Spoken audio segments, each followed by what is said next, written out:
Assalamualaikum warahmatullahi wabarakatuh. Bismillahirrahmanirrahim. Alhamdulillahi rabbil alamin. Al-Fattahil alim alladhi arsyada man istafahu min ibadihi litta'alumi wa ta'lim. Wassalatu wassalamu ala sayyidina Muhammadin wa ala alihi wa sahbihi ajma'in, amma ba'd. Hadirin hadirat jamaah Musalla Al-Falah rahimakumullah. Alhamdulillah wa syukrulillah, pada malam hari ini kita masih diberikan kesempatan oleh Allah untuk mengaji ilmu-ilmunya. Utamanya pada malam hari ini kita melanjutkan kajian kitab Matan Ghoyathut Takrib yang mengkaji terkait ilmu-ilmu fikih, ilmu-ilmu yang berkaitan dengan amaliyah ibadah yang biasanya kita jalankan setiap harinya. Namun sebelum itu, kabar duka dari Bapak Ketua DKM Mushola Al-Falah, beliau Bapak Hari Sahwono, di mana ibu mertua beliau telah wafat, dipanggil oleh Allah Subhanahu wa Ta'ala. Ibu mertua beliau atas nama Ibu Titik Sutrati binti Bapak Raden Daryo Saputro. Marilah kita sebelum mengkaji bersama-sama hadiahkan Al-Fatihah terkhusus untuk beliau Ibu Titik. Semoga berbagai amal ibadah, amal kebaikannya diterima oleh Allah Subhanahu wa Ta'ala. Berbagai kesalahan, kekhilafannya diampuni oleh Allah, senantiasa mendapatkan rahmat, maghfirah dan ridho dari Allah Subhanahu wa Ta'ala, khususnya juga mendapatkan husnul khotimah. Amin ya rabbal alamin. Ila hadratin nabiyil mustafa Muhammadin sallallahu alaihi wasallam, wa khususan ila hadrati alihi wa azwajihi wa dzurriyyati wa baiti, wa nakhusu khususan ila hadrati Ibu Titik Sutrati binti Raden Daryo Saputro, usuliha wa furu'iha wa dzurriyyatiha wa ma yantasibu ilaiha wa hawashiha syairullahi lahumul fatihah. A'udzu billahi minasyaitonir rajim. Bismillahirrahmanirrahim. Alhamdulillahi rabbil alamin, arrahmanir rahim, maliki yaumiddin. Iyyaka na'budu wa iyyaka nasta'in. Ihdinas siratal mustaqim, siratal ladzina an'amta 'alaihim ghairil maghdubi 'alaihim waladdallin. Amin. Dan kita sebagaimana biasanya sebelum mengkaji kita khususkan, kita hadiahkan Al-Fatihah teruntuk beliau musannaf Mbah Syekh Abi Suja. Semoga kita semua dimudahkan untuk memahami ilmu-ilmunya Allah Subhanahu wa Ta'ala dan mendapatkan ilmu-ilmu yang bermanfaat dan barokah.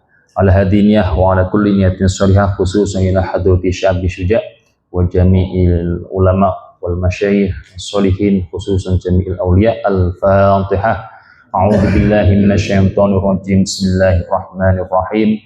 Alhamdulillahi rabbil alamin, arrahmanir rahim, maliki yaumiddin. Iyyaka na'budu wa iyyaka nasta'in. Ihdinas siratal mustaqim, siratal ladzina an'amta 'alaihim ghairil maghdubi 'alaihim waladdallin. Rabbighfirli wal walidayya wal mu'minin. Bismillahirrahmanirrahim. Qala al-muallifu rahimahullahu ta'ala wa nafa'ana bihi wa bi'ulumihi fid dharaini amin ya rabbal alamin. Faslun wa nisabuz zuru'i wa thimari khamsatu awsuqin. Pasal menjelaskan wa nisabuz zuru'i wa thimari khamsatu awsuqin. Adapun nisabnya zuru.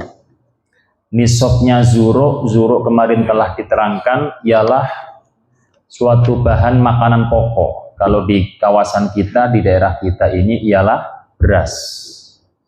Wathimari dan buah-buahan.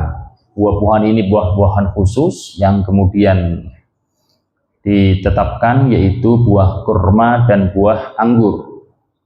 Khamsatu ausukin itu 5 wasak. Jadi nisab batasan minimal daripada ada kewajiban zakat pada bahan makanan pokok atau buah kurma maupun buah anggur itu 5 wasak. Wahya alfun wasittu mi'ati ritlin bil iraqi. Adapun 5 wasak itu 1600 ritel dengan takaran Irak. Wa mazada fa bihisabihi. Wa mazada adapun hasil zada yang melebihi apa ma, yakni melebihi daripada 5 wasak, fa bihisabihi maka juga dihitung daripada untuk mengeluarkan zakat. Tidak cuma pas minimal itu, tetapi ketika ada lebihannya juga ikut diprosentase. 5 wasak itu berapa? 5 wasak kalau dalam kitab Takrirat Sadidah ini takribannya atau kurang lebihnya, kalau memang sudah dikocekin atau diseleb jadi beras itu 825 kilogram. Di 8 kintal 25 kilogram beras. Kalau hasilnya demikian itu, maka wajib untuk dikeluarkan zakatnya. Kalau masih ada kulitnya, yakni berbentuk gabah, 1323 kilo atau 1 ton 3 kintal lebih 23 kilo. Nah, ini takriban kurang lebih. Kalau pastinya 5 wasak, tapi kalau kemudian dijadikan kilogram atau kintalan, ini memang apa itu namanya dikira-kirakan. Bahkan nanti kalau mungkin dari para hadirin ini melihat redaksi atau referensi yang lain, ada yang terus kemudian 720 atau 725 kilogram beras. Nanti kemudian kalau di apa itu yang dibentuk gabah 1000 sekian. Jadi walhasil hitungannya antara 800 kilograman kurang lebihnya. Kurang lebihnya maka dikeluarkan zakat jika masih berbentuk beras. Okay.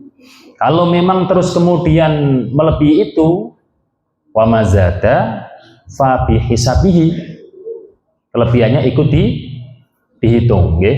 Kelebihannya ikut dihitung.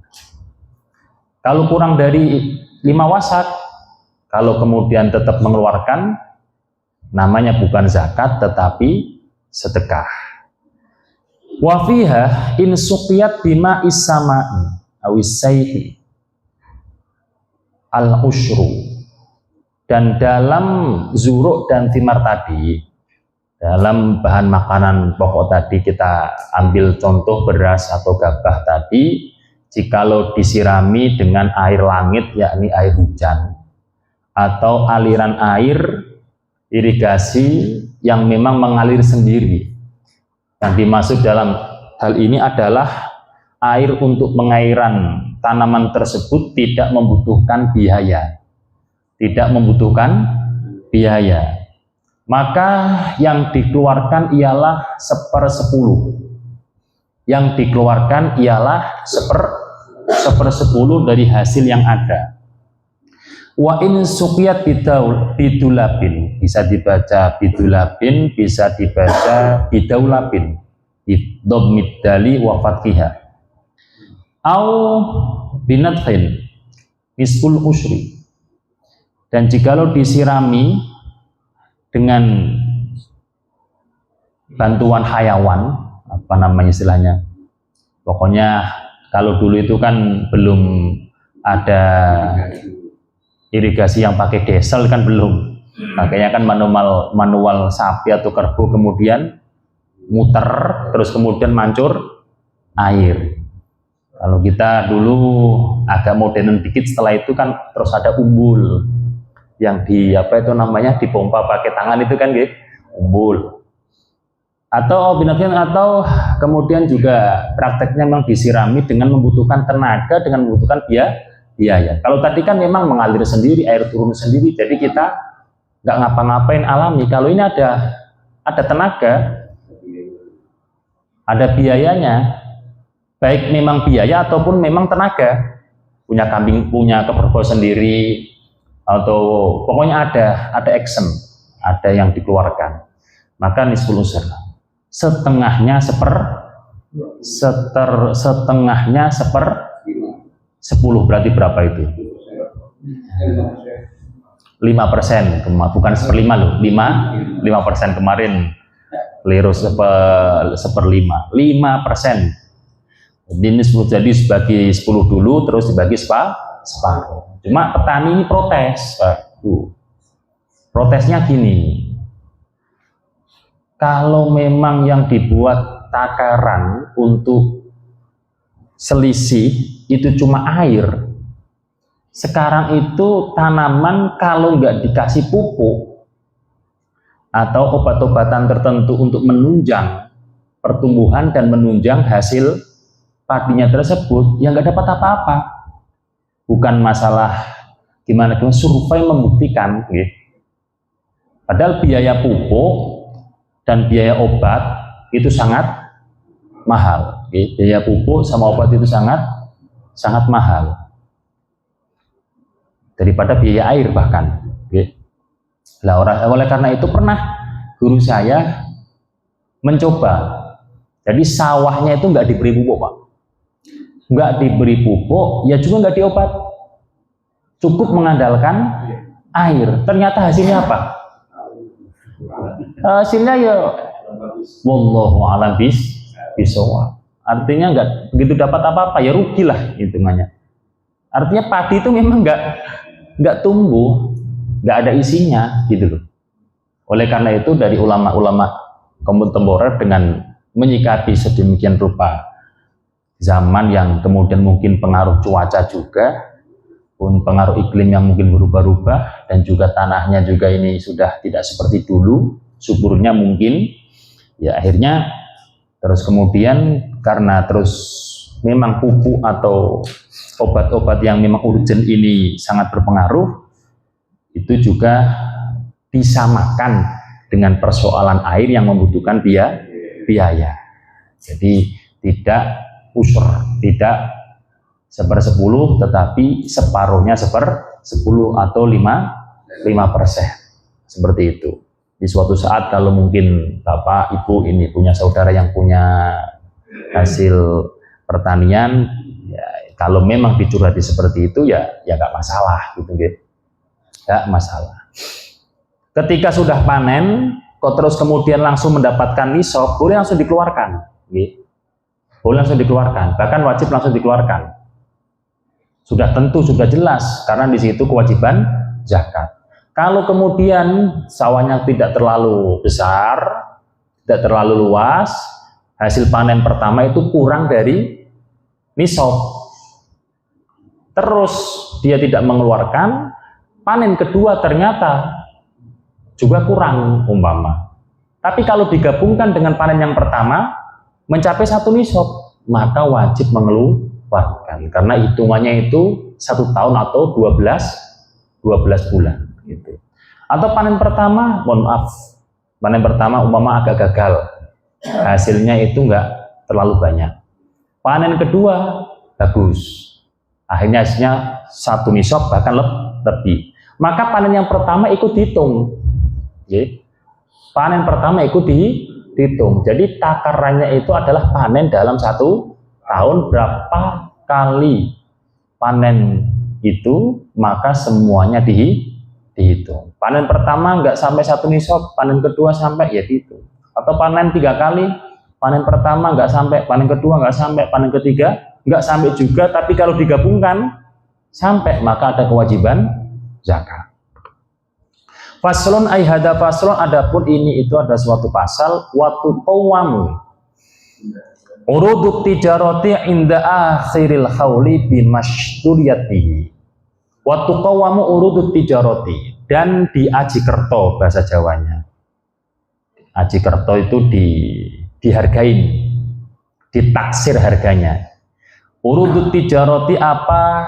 Harta-harta dagangan, barang-barang yang diperdagangkan inda akhiril hauli, ketika sudah akhir haul, akhir tahun.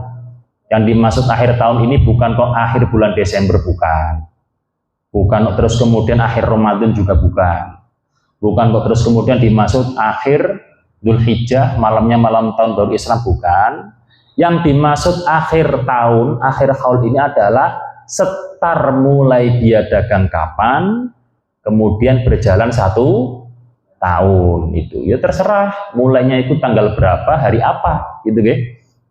Mulai start ini hari Senin umpama, besok mulai start dagang, terus sampai kemudian 1 tahun berikutnya pakai hitungan Komariah, pakai hitungan Hijriyah. Ketika sudah mencapai 1 tahun lewat, apa yang ada di situ usahanya yang masih dibuat untuk perdagangan itu dihitung nilai harganya, seperti itu. Nah, ini kita ambil contoh yang yang gampang dulu. Ada orang mempunyai suatu toko, apakah itu toko elektronik, apakah itu toko sembako dan toko-toko yang lainnya. Maka apa yang diperdagangkan itulah yang dihitung, bukan kok bangunannya dihitung, bukan kok tanah bangunannya dihitung, enggak. Apa yang diperjualbelikan itu yang dihitung. Uang yang masih mau diputar itu juga dihitung. Uang yang mungkin namanya dagang itu kan kadang uangnya itu kan dibawa customer gitu ya, diutang customer. Nah itu kalau memang masih untuk diperjualbelikan atau dibuat modal dan sebagainya, masih untuk kebutuhan dagang, itu juga dihitung. Ulakannya itu berapa? Nah, yang ada di toko itu, gitu. Yang ada di usaha pertokoannya, dia punya cabang ya dihitung. Nah, kemudian setelah dihitung, maka semuanya tadi mencapai nisabnya emas apa tidak. Nisabnya emas itu 20 miskol. Bukan miskol HP loh, nggih. 20 miskol. Kurang lebihnya kalau digramkan 84 gram. Kurang lebihnya. Ini ya bisa lebih, bisa kurang.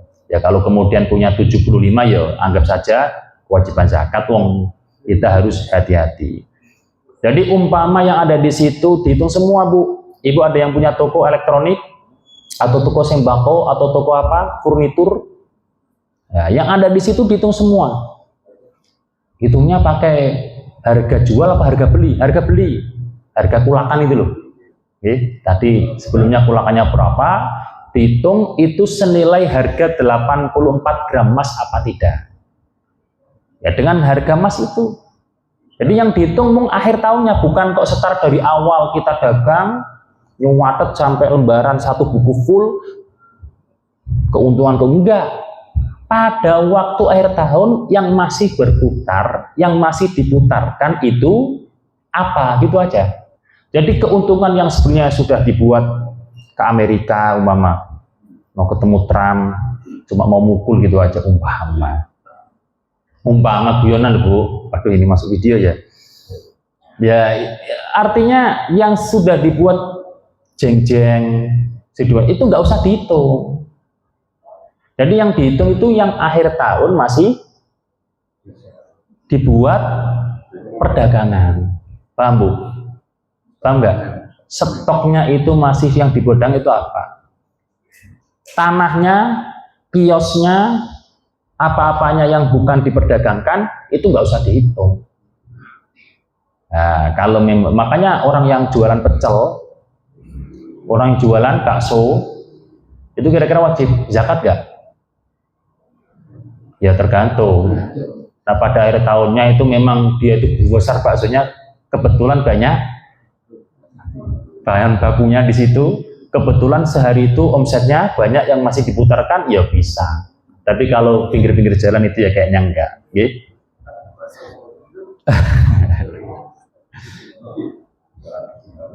Wa yukhraju min dalika rubul usyur, dan dikeluarkan dari itu rubul usyur 2,5%. Seperempatnya 10 itu 2,5%. Gitu Bu. Zakat profesi, terus kemudian zakat properti, kemudian zakat yang berkaitan dengan penghasilan pokoknya. Itu larinya itu ke nisab emas, Pak.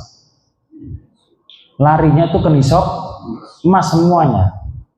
Karena apa? Dengan bukti larinya zakat perdagangan juga ke nisab emas. Karena nisab emas itu takaran orang itu kaya. Sehingga di situ harus ada yang dikeluarkan, gitu loh. Paham ya Bu ya? Jadi profesi apapun, kalau namanya profesi kan berkaitan dengan apa itu namanya, dengan apa yang ada dalam diri, terus kemudian dia bisa apa, jadi dokter lah, jadi pegawai lah, atau jadi apapun dia, budayawan lah, seniman lah. Kalau yang menghasilkan cuan, menghasilkan uang, maka jikalau memang penghasilannya itu mencapai 1 nisab dalam setahun, baru ada kewajiban zakat. Sekali lagi, jikalau mencapai 1 nisab, bukan terus kemudian setiap gaji pasti diambil. Sekali lagi gitu Pak. Bukan terus kemudian UMR berapa Pak di sini Pak? 5 juta. 5 juta kali 12. 17 nggak wajib zakat itu. Ikut mazhab apa? Kalau cuma itu loh penghasilannya loh. Itu pun masih diklasifikasi 3 pendapat itu penghitungannya. Jadi hitungan sampai 84 gram kemarin berapa Pak? Kalau dengan kurs 250 juta katakanlah ya, 250 jutaan kurang lebihnya setahun itu. Itu pun masih dengan 3 pendapat. Yang pertama ada kalanya memang dihitung kotor. Dihitung kotor itu gini. Jadi penghasilan setahun itu ada berapa, nggak usah dikurangi biaya transportasi kerja, biaya kebutuhan makan, nggak usah. Pokoknya hasilnya berapa. Ini disamakan seperti halnya apa itu namanya hasil pertanian gitu kan, atau kemudian hasil domba atau apa itu dihitung, pokoknya nggak urusan masalah pembiayaan terkait dengan apa yang dizakati tadi. Itu kotor.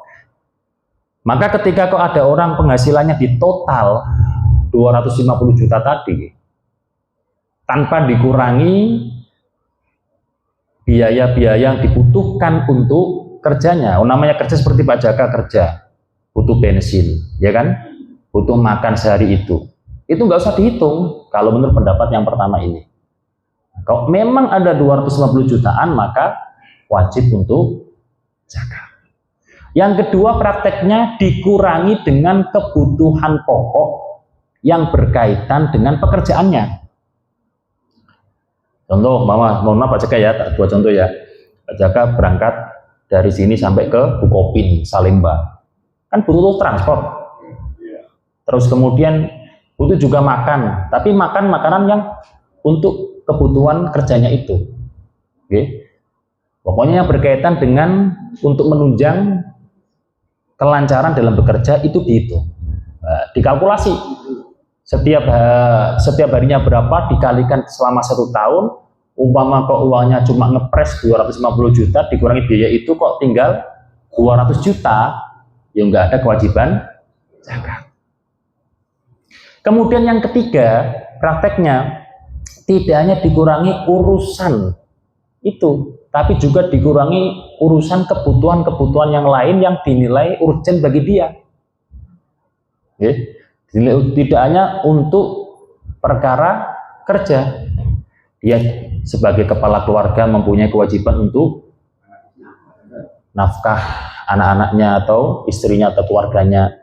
Dia pernah sakit butuh biaya, jadi itu juga yang dihitung. Tapi kalau kebutuhan-kebutuhan yang terlalu sekunder itu gaib. tetap masuk takaran tadi, nggih. Jadi yang ketiga ini, apa yang menjadi kebutuhan urgen pokok di luar pekerjaan juga ikut dihitung. Baru ketika kalau memang ada senilai 84 gram, maka baru wajib dizakati. Paham nggak Bu ini Bu? Paham? Ini pola pikir orang kaya dalam syariat Islam. Apapun itu. Contohnya lagi umpama kita punya kontrakan yang dikontrakan. Itu bukan berarti terus kemudian pasti kontrakan itu ada zakatnya, tapi dilihat dulu hasilnya. Kalau yang setahun itu sampai nisabnya emas, maka wajib zakat. Bukan baru kumpulnya kontrakan 9 per bulannya 1 juta. 1 juta kali 9, 9 juta. 9 juta kali 12, 80. 180. Masih masuk yang pendapat pertama yang kotor aja belum masuk. Gitu kan. Kalau tadi menurut bapak-bapak ini ikut pendapat 1, 2, apa 3? 3. Yang ketiga. Ya terserah. Kalau lagi memang kuat imannya, seneng untuk bersosial, ya pendapat yang pertama. Kalau ya terserah 1, 2, 3 monggo. Itu ada pendapat, ada yang menanggung pendapat itu.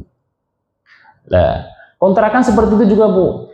Kalau memang tidak sampai itu, ya maka tidak ada kewajiban zakat. Kok mengeluarkan, itu urusannya sedekah. Apalagi properti juga seperti itu. Ustadz Ihsan kemarin beras umpama, ya juga seperti itu. Takarannya dalam setahun itu kira-kira, meskipun dalam objeknya itu cuma sebentar, itu kira-kira ada nisabnya emas apa tidak, gitu loh. Bukan terus kemudian gaji cuma, gaji berarti gaji 10 juta aja belum ya, berarti gaji 10 juta aja belum, 10 juta aja belum. Makanya ya Islam itu nggak mencekik yang memeluknya atau yang menjadi orang-orang muslim di dalamnya, itu nggak mencekik. Gaji 5 juta katanya ada nggak sih Pak Permana? Kalau di pegawai-pegawai itu potongan untuk zakat? Nggak ada. Adanya potongan untuk pajak. Kalau zakat nggak ada ya. Apapun itu. Oke. Bismillahirrahmanirrahim. Wa mastukhrija min ma'adinidz dzahabi wal fiddati yukhraju minhu rubul usyuri fil hali. Apapun yang dikeluarkan dari tambang emas dan perak. Nah, ini pertambangan ini, Freeport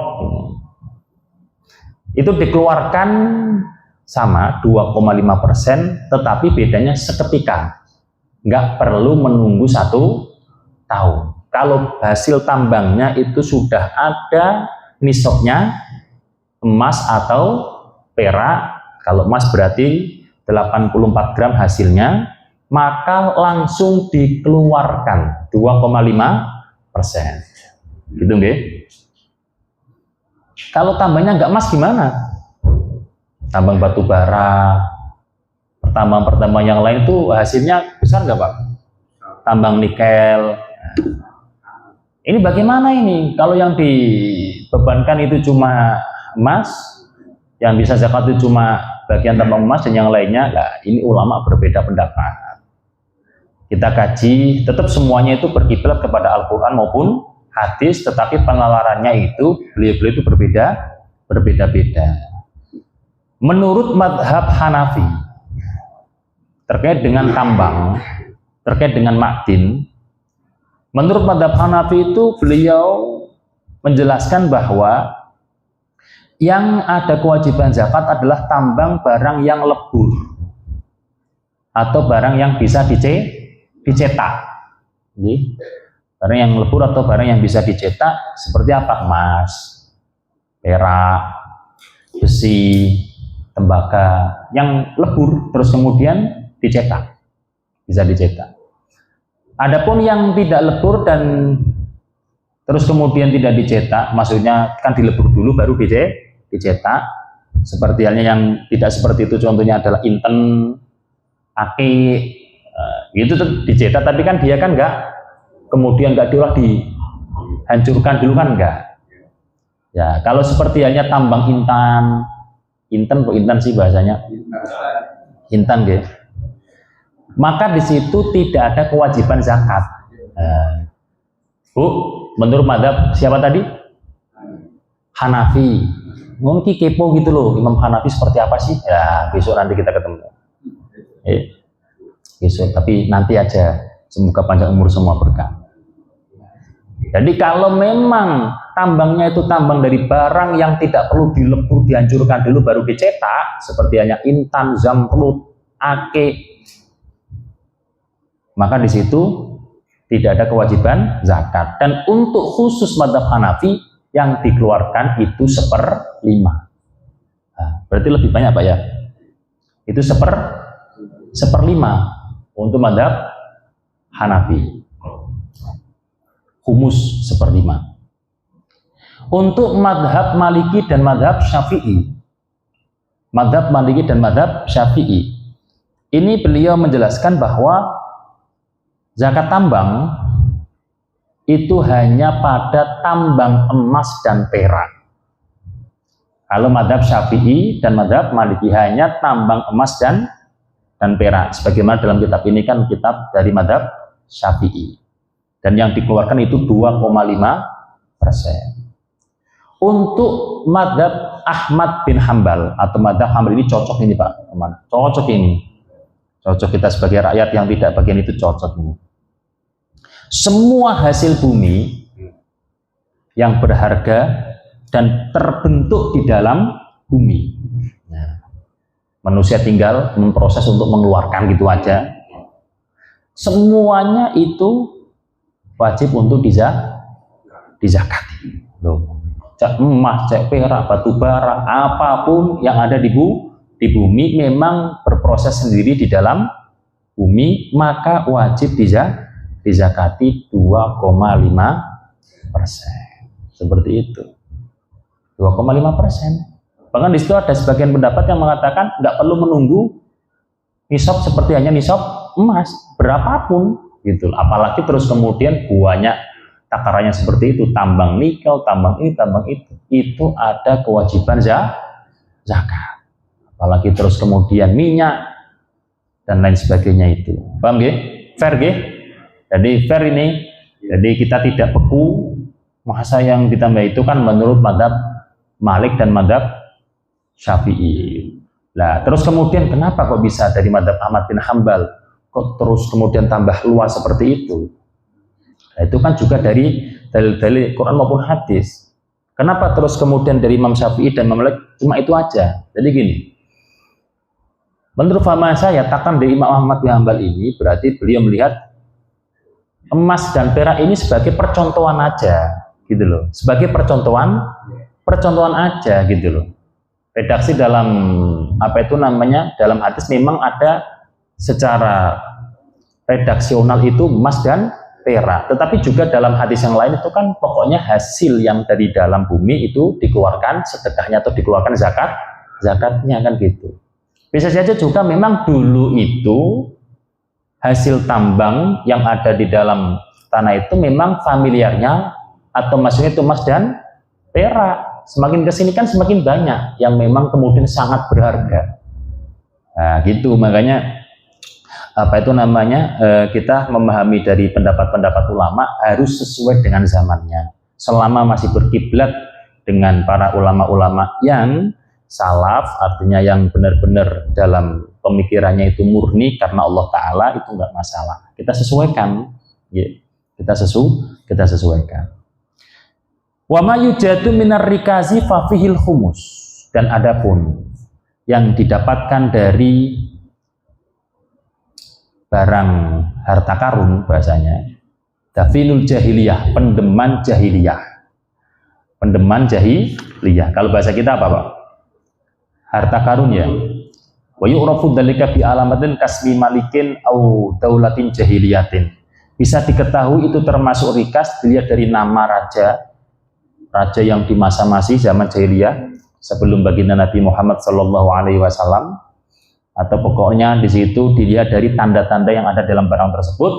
Kalau memang itu termasuk zaman-zaman dulu, kan ada cerita korun-korun itu yang sombong karena kekayaannya terus kemudian dibalik oleh Allah Subhanahu wa Ta'ala, maka yang dikeluarkan adalah 1/5, lebih banyak daripada barang tambang. Kenapa demikian? Karena barang tambang itu ada jerih payahnya, ada mengolahnya gitu loh. Kalau harta karun ini kan ibaratnya suatu apa ya, suatu yang sudah terbentuk, mahkota lah umpama, atau apalah, barang-barang yang sudah terbentuk, yang terbuat dari emas atau perak itu tadi, maka ada kewajiban zakat yaitu 1/5. Faslun wa tajibu zakatul fitri, wajib mengeluarkan zakat fitrah. Setelah kita membahas zakat mal sudah real gitu ya, udah paham ya. Jadi zakat mal itu kalau memang bagian-bagian tentang datiah suatu barang, ya cuma itu doang. Artinya kemarin seperti hanya apa? Onta, terus kerbau, sapi, kambing gitu. Terus kemudian apa? Zuro, thimar. Itu. Tapi kalau kemudian lari kepada tijaroh, perdagangan, ini luas. Jangan dipahami sempit, luas. Apapun suatu penghasilan, nanti kiblatnya adalah mencapai penghasilannya dalam setahun itu nisabnya emas apa tidak, itu aja. Apapun, yang penting halal. Ketika kok sampai nisabnya emas, maka ada kewajiban zakat. Faslun wa tajibu zakatul fitri, wajib mengeluarkan zakat fitrah. Bisalah sati asyaat, dengan 3 persyaratan atau 3 perkara. Al-Islami, 1 Islam, orang kafir berarti tidak ada kewajiban. Wa bi ghurubi syamsi, dan dengan terbenamnya matahari, min akhiri yaumin min syahri Ramadhana, dari akhir hari dari bulan Ramadan. Wa wujudil fadli, dan adanya kelebihan, angkutihi, dari makanan pokoknya sendiri, wa quti iyalihi, dan makanan pokok keluarganya, fi dalikal yaumi, di hari itu. Yang pertama syaratnya orangnya Islam. Kalau nggak Islam berarti tidak ada kewajiban zakat fitrah, dan sebenarnya dia harus membayar pajak atau jizyah. Yang kedua yaitu orang tersebut seminimalnya adalah mendapati terbenamnya matahari di akhir bulan Ramadan.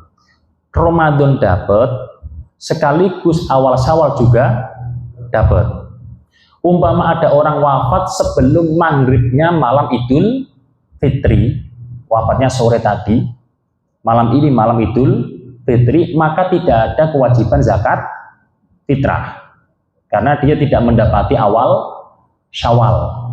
Di hitungan awal Syawal, hitungan dari bulan Islam itu atau hari-hari Islam itu bukan jam 12 malam, tetapi mulai daripada terbenamnya matahari. Ini sudah hari Senin ini. Kalau menurut Islam ini sudah hari Senin, mulai dari maghrib tadi, nggak usah menunggu nanti jam 12 gitu loh. Oleh karena itu, umpama lagi ketika ada bayi baru lahir sekarang atau tadi ba'dal maghrib, nggak ada kewajiban zakat bagi orang tuanya untuk mengeluarkan, karena tidak mendapati bulan Ramadan. Paham ya? Jadi seperti itu praktiknya. Wa wujudil fadli, orang mempunyai kewajiban zakat jikalau memang pada waktu hari Id, pada waktu malam Id, hari Id, dia itu mempunyai kelebihan harta untuk makanan pokoknya sendiri, untuk kebutuhan keluarga yang wajib dinafkahi pada hari Id itu. Dia tidak punya hutang, dia memang di situ orangnya itu mampu. Kalau tidak mampu, sebenarnya tidak ada kewajiban zakat fitrah, karena dia termasuk mustahil. Andaikan ada orang kemudian sebenarnya tidak ada kewajiban zakat fitrah, lantas dia kemudian tetap mengeluarkan zakat fitrah, tetap jadi, nggak masalah, karena itu urusannya adalah zakatul badan. Nah, itu urusannya zakatul Bahkan seperti orang sebenarnya tidak ada kewajiban haji karena dia sebenarnya belum mampu, tetapi dia memaksakan untuk berangkat haji, maka tetap hajinya sah. Nah, gitu. Beda kalau zakatul mal. Kalau memang tidak memenuhi syarat, kalau dipaksakan atas nama zakat mal, maka tidak jadi. Kalau zakat mal. Jadi ketika ada orang umpama tadi panenan, nisabnya kurang, panennya kurang daripada batasan nisab, dia mengeluarkan atas nama zakat juruk, nggak jadi. Kalau zakat badan jadi, yaitu zakat fitrah. Sama seperti halnya tadi, orang mau pergi haji, sebenarnya dia belum kaya secara takaran agama, dia tetap berangkat haji atau berangkat umroh, tetap sah dan bisa menggugurkan kewajibannya seumur hidup itu.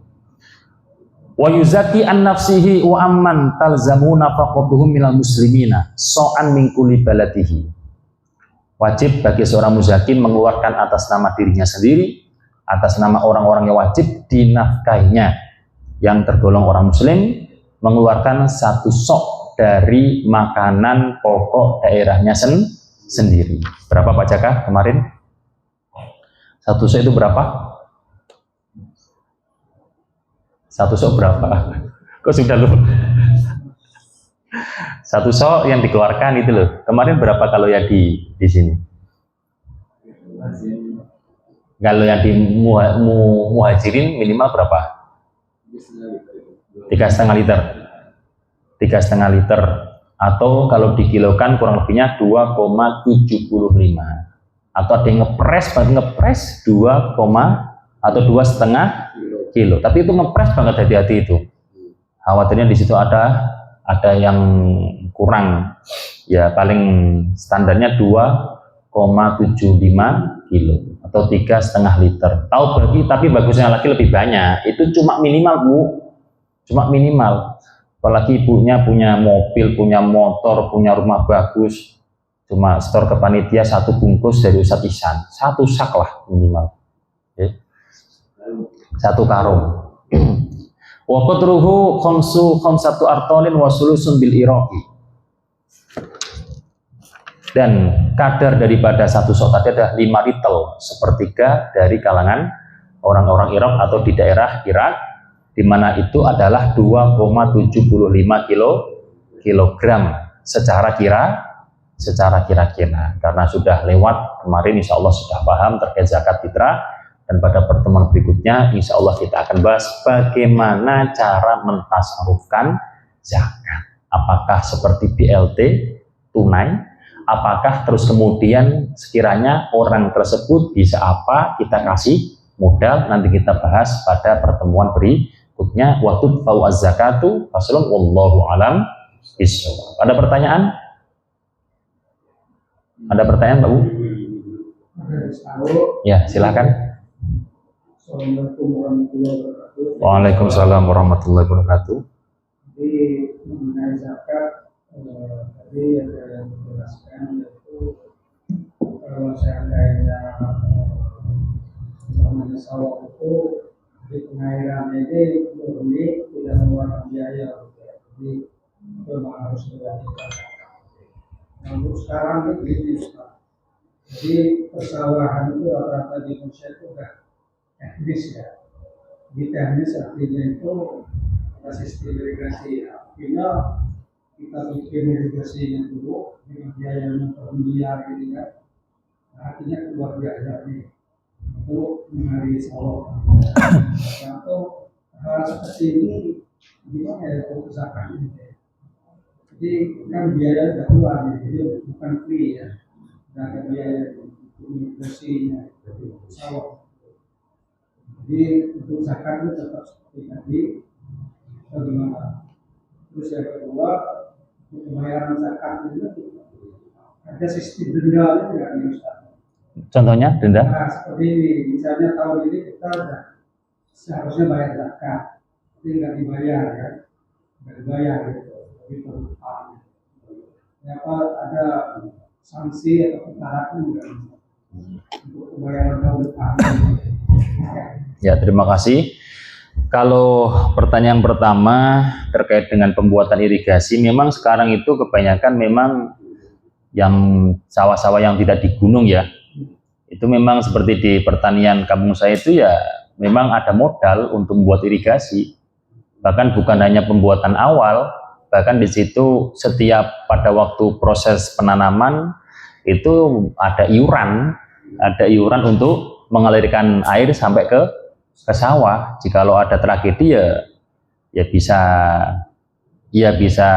cerok-cerokan gitu, maksudnya cerok-cerokan artinya ya bisa bertengkar karena ya itu kalau di daerah saya utama itu belum bisa mengandalkan pemerintah, Pak. Jadi nggak tahu itu, padahal termasuk bagian lumbung padi Jawa Tengah itu daerah Demak. Tapi kurang tahu ya, artinya untuk kesejahteraan fasilitas pertanian itu masih harus iuran sendiri. Kalau seperti itu berarti kan kita untuk urusan air berarti kan butuh biaya. Kalau butuh biaya berarti yang dikeluarkan itu kan mestinya seperti tadi lebih kecil. Berapa tadi Pak? 5% ya? 5%. Cuma 5%.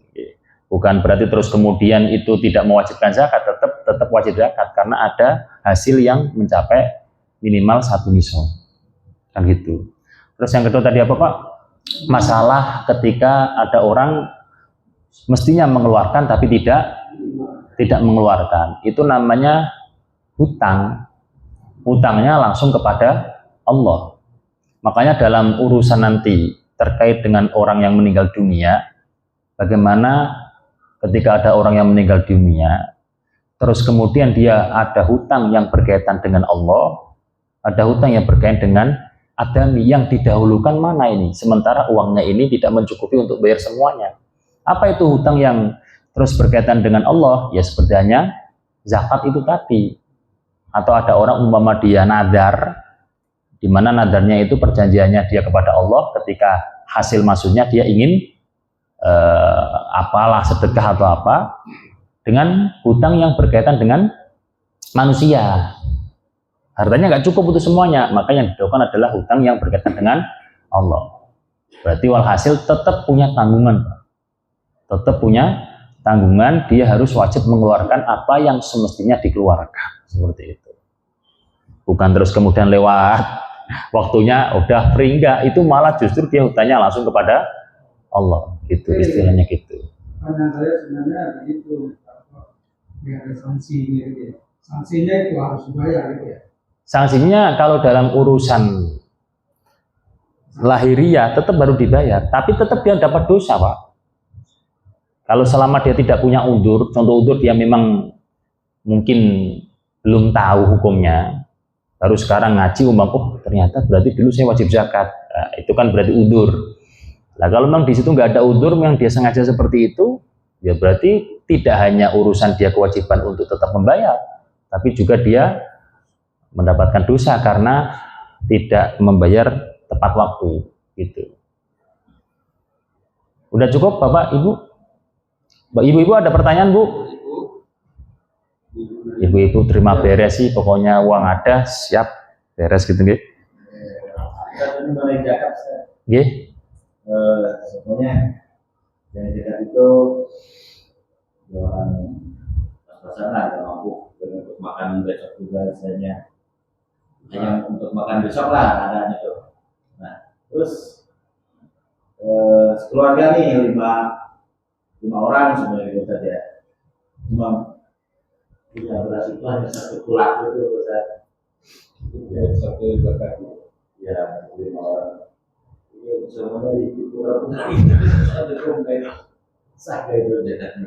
Yang dimuter-muternya ke satu keluarga itu. Ya. Satu keluarga itu anak sama bapak atau anak sama orang tua berarti. Ya tahu misalnya lain lah gitu, saya Bang Jaka, mereka Tamrin gitu, yang lain-lain gitu. Kalau dalam kitab Nihayatul Muhtad ini saya catat, kan sebenarnya hukum itu kan gini, wala fitrota ala muksirin waqtal wujud ijma'an. Tidak ada tanggungan untuk fitrah bagi orang yang tidak mampu pada waktu diwajibkannya zakat fitrah, yaitu pada hari raya Id, kan gitu. Ijma'an menurut semua ulama. Walau aisaro ba'da lahdotin, ketika dia mampu untuk mengeluarkan setelah sebentar, contohnya dia mendapatkan zakat dari orang lain, kan berarti ada yang dikeluarkan kan, atau dari mana lah, meskipun dia mampu setelah sebentar tadi, tetapi lakin yusannu lahu ida aisaro qabla fawati yaumil idil ihram. Jadi tidak ada fitrah bagi orang yang tidak mampu waktu kewajiban mengeluarkan zakat fitrah pada waktu hari Id itu, menurut sepakatnya ulama, sekalipun dia kaya.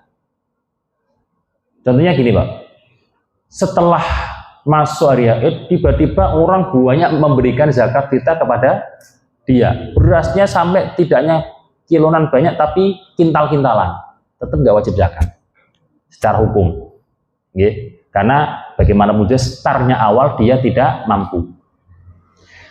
Tetapi orang yang bagi tidak mampu tadi, lakin yusannu lahu ida aisaro qabla fawati yaumil id al-ikhraj. Kalau memang ada kemampuan meskipun sedikit, maka tetap disunahkan untuk mengeluarkan.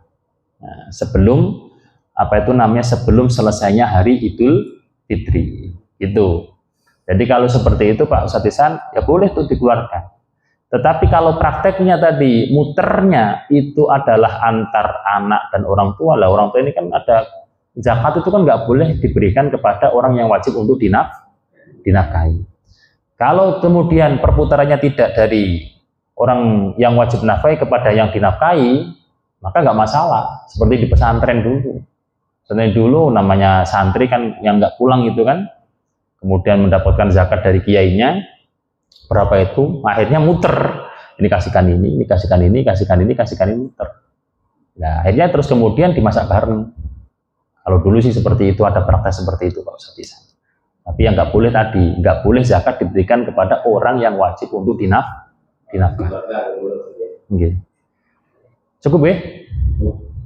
Marilah kita tutup kajian pada malam hari ini dengan bacaan doa kafaratul majlis. Subhanakallahumma wa bihamdika asyhadu an la ilaha illa anta astaghfiruka wa atubu ilaik. Maaf sebelumnya. Wallahul muwaffiq ila aqwamit thoriq. Assalamualaikum warahmatullahi wabarakatuh. Waalaikumsalam. Assalamualaikum warahmatullahi wabarakatuh.